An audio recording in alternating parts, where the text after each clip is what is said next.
Hi there, my name is Ashley. I work at the library and I am a reader. I'm joined by Amanda Peters, a local award-winning Mi'kmaq author and storyteller at our beautiful Sheet Harbour Public Library. This is Readers and Writers at the Library. So my first question for you is, when you were writing The Berry Pickers, did you spend time thinking about your readers? Not really, because I never thought the Berry Pickers would do much. So I was thinking I want to write a story that my dad would be proud of because it's inspired by his childhood stories. So I was kind of thinking about just, I hope the family loves this. So I wasn't really thinking about how many people would actually read it. So yeah, not so much. Just mostly, I hope my family likes it. I hope a few Nova Scotians find themselves in it. But that's about it for the Berry Pickers. Nice. Yeah. Do you think of readers as an individual or as a group? I think of it as individuals because everybody has a different perspective they're bringing to when they're reading your work. So I kind of think of everybody as getting something different from it, potentially. And everybody loves what they love, and it's all different according to person. So I like to think of them as individuals. I know that maybe I'm being a little idealistic because I do now think of as a group because there's so many different groups now because it is published in 25 languages around the world. So I'm thinking, how are the Italians perceiving this? So what do they think about Mi'kmaq culture? What do the Lithuanians think of it? So now I think of it as groups, but perhaps different groups. And of course I think of it as, what do the Mi'kmaq think? Because it is based on Mi'kmaq stories and Mi'kmaq life as opposed to what everyone else thinks. So I'd like to think that I think about as individuals, but I think now it's groups. A little bit of both. A little bit of both. Yeah.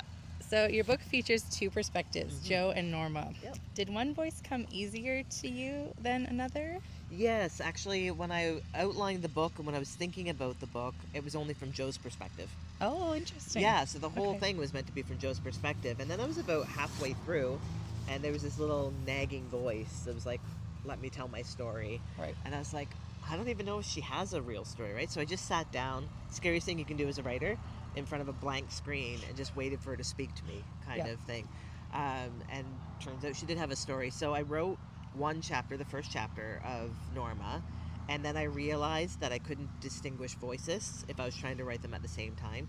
So I went back to Joe, finished writing all of Joe's, then I wrote all of Norma's. Oh, interesting. And then I put them together like a puzzle, kind of, which led to some really interesting craft questions when writing the novel. Like, how do I make this make sense to the reader and get them to come back? So it was an interesting exercise.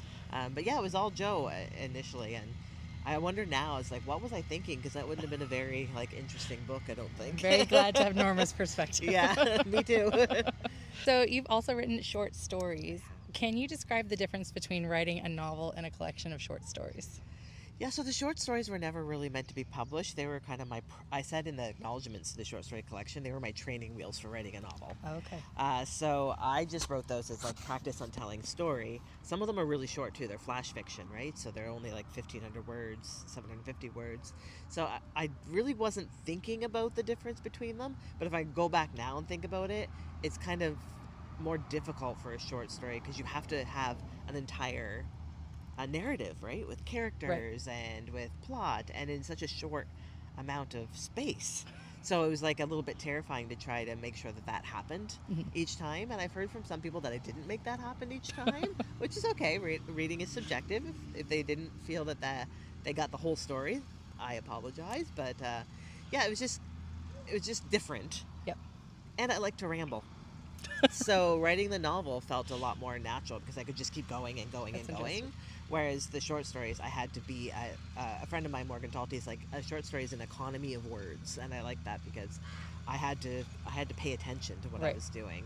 It really came into it when I started editing it when they wanted to publish it, because I was like, oh no, they want to publish it now. So I had to make sure, again, the entire story was there. Whereas in a novel, I can just go on and on and on and on and on and eventually get there. Right. But I had to do it quickly. So it was a little bit more challenging, I think. Interesting. Yeah.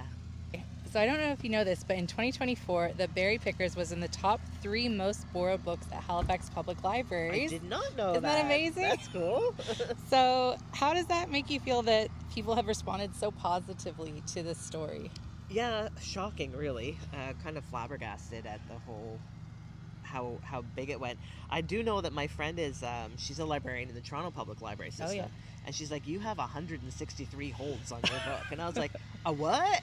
So then I looked at Halifax, and there was like 60 some or 50 some holds on the book, and I was like, that's so crazy. But as someone who has a library degree myself and loves libraries and thinks they're pretty much the last bastion of civilization, really, of civilized people in that fact, I love that.